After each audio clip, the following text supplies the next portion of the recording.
Hello again, Todd Clemens, Okeechobee Livestock Market, and here's your weekly market report.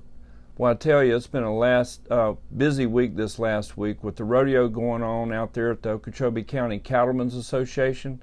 The old arena, she looked good, and there were a lot of people there. So it was a successful rodeo weekend here in Okeechobee at the Cowtown Rodeo. They had record crowds. They haven't seen crowds like that, and I've heard people say 20 years, 25 years. So it was tremendous. We had great stock. We had NFR contestants from all over the country. They were here. It was a great show. Man, the saddle bronc riding was outstanding, along with all the other events too. But that's my favorite. I loved it. It was great. So we went from rodeo weekend right straight out to the Ag Center, where hundreds of ththese kids around here, 4-H and FFA, checking in hogs and goats and chickens and sheeps, and even Mickey Bandy's little girl had a duck, and she won grand champion duck. Maybe the only one there, I don't know. But it's busy. It's show week in Okeechobee, and agriculture has come to the forefront. We hope things will settle down here after this week and get back to normal, because at this pace it's going to kill us all. We had a pretty good run here at Okeechobee. Runs have slowed down quite a bit. 600 head and something on Monday, and they're about 750 on Tuesday. That's normal for this time of year. Maybe a little bit more this week than we had this time last year. Conditions are good. Prices are coming up a little bit. Grass is green. People probably are just waiting for their calves to get big enough and old enough to sell, so we're just kind of in between times right now. But the feeder calf market held up pretty good. We keep thinking it's going to get better. They did have a lot of snow out west, and they've had moisture out west, which is good for the grass.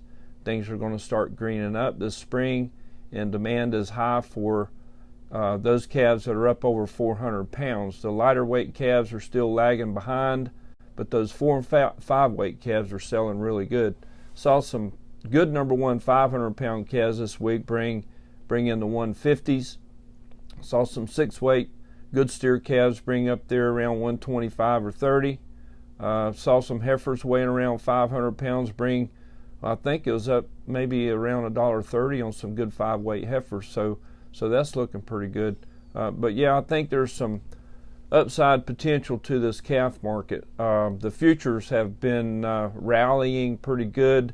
But the fat cattle market, where those packers are going out there and hand-picking what they want to buy on the cash market, they've got lots of supply in captivity, and they're not out there pressing on that cash market, and it's been pretty sideways here the last several weeks. Can't seem to break that 114 level, and you've got April board up there at around 119 to 120, so that's a pretty good variance between the cash trade and the futures trade, and it's going to have to come together at some point. So anyway, we'll call that feeder calf market pretty steady. In the slaughter cow side, numbers have slowed down. Supply has come down off of that high supply here a few weeks ago, back down into the normal trading levels and numbers there, and so prices are just leveled off and kind of hanging in there.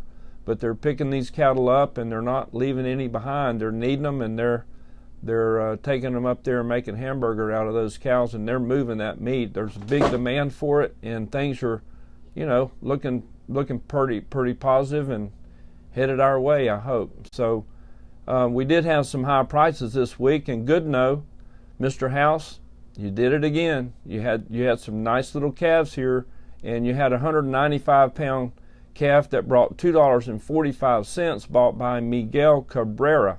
And you sold several groups of those calves. They matched up, they were uniform, and they sold real good. And Dr. Harvey, your cow weighed 990 and brought 68 cents, bought by Florida Beef. And that's your market report. We thank you.